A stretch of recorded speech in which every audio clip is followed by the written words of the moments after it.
वालेकुम गाइज़, मैं हूं Mahanoor. Welcome to my channel Mahanoor sir. तो गाइज़ आज न्यू व्लॉग का आगाज़ करते हैं। सोना आया थे सज के ने गलियां बाजार। तो गाइज़ जैसा कि आपको पता है, ये 12 रबी अव्वल का माह बहुत ही ज़्यादा खुशियों और बरकतों वाला ये आप लोगों को पता है माशाल्लाह सब लोग खुशियों में सब लोग हैं। इस वक्त खुशियाँ बना रहे हैं घरों में भी। और लाइटिंगें वगैरह माशाल्लाह कलर बहुत ही ज़्यादा जोश व खरोश से मना रहे हैं ये सब कुछ। माशाल्लाह हर घर में देखें तो लाइटिंग सजावट है, की हर वो घर में बैलून वगैरह सब कुछ है। माशाल्लाह मिलाद का महीना है, ये ख़ास होता है, बरकतों का महीना होता है। तो माशाल्लाह इससे इतनी बरकतें होती हैं, घर में लंगर चलते हैं, हर घर में लंगर होता है। तो आपको पता है ये लंगर खाना भी सवाब है और एक शफा भी है इसमें। और गाइस जैसे मोहल्ले में से आते हैं तो सब लोग एक दूसरे को मोहल्ले में बेचते हैं, लंगर वगैरह एक दूसरे के घर बनता है, तो कितनी खुशी की बात होती है। ऐसे ईद की तरह है ये भी, जैसे हम ईद बनाते हैं वैसे ये। और माशाल्लाह दरूद पाक बहुत ज़्यादा पढ़ें, जितना हो सके दरूद पाक पढ़ना चाहिए। माशाल्लाह काफ़ी लोग हैं जो दरूद पाक पढ़ रहे हैं, हम लोग भी माशाल्लाह। तो आज हमारा दिल कर रहा है महानूर से व्लॉग तो बन रहा है हमारा। व्लॉग में महानूर आज हमें नात भी सुना दे तो माशाल्लाह मज़ा ही आ जाएगा। रुखसार, मेरी आवाज़ तो अच्छी नहीं है, मैं कैसे सुनाऊँ? मेरी कौन सा आवाज़ इतनी प्यारी है। नहीं महानूर आवाज़ की बात नहीं होती, अल्लाह ताला खुद ही कशिश डाल देते हैं। तो माशाल्लाह आप सुनाएं हमें नात, हमारा बहुत दिल कर रहा है। गाइस भी सुनेंगी तो सब लोगों को सुनाते भी हैं माशाल्लाह।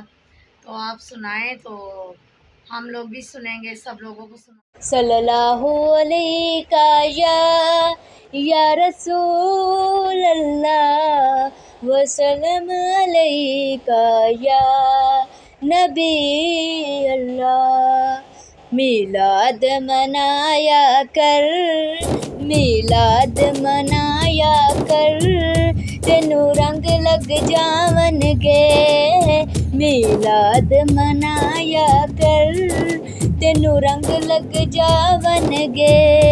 फिर खुशियाँ मनाया कर, फिर खुशियाँ मनाया कर, तेनू रंग लग जावनगे, तेनू रंग लग जावनगे। सोहने दी कुरबत विच, सोहने दी कुरबत विच बन जानी है गल साडी। सोहने दी गुरबत विच बन जानी है गल साडी। सोहना जिक्र सुनाया कर, सोहना जिक्र सुनाया कर, तेनू रंग लग जावनगे। सोहना जिक्र सुनाया कर, तेनू रंग लग जावनगे। मिलाद मनाया कर, मिलाद मनाया कर, तेनू रंग लग जावनगे। तक शाम अली मौला, तक शाम अली मौला, पिया खैबर कंबदा है, पिया खैबर कंबदा है। नारा हैदर लाया कर, नारे रिसालत या रसूल अल्लाह, तेनू रंग लग जावनगे।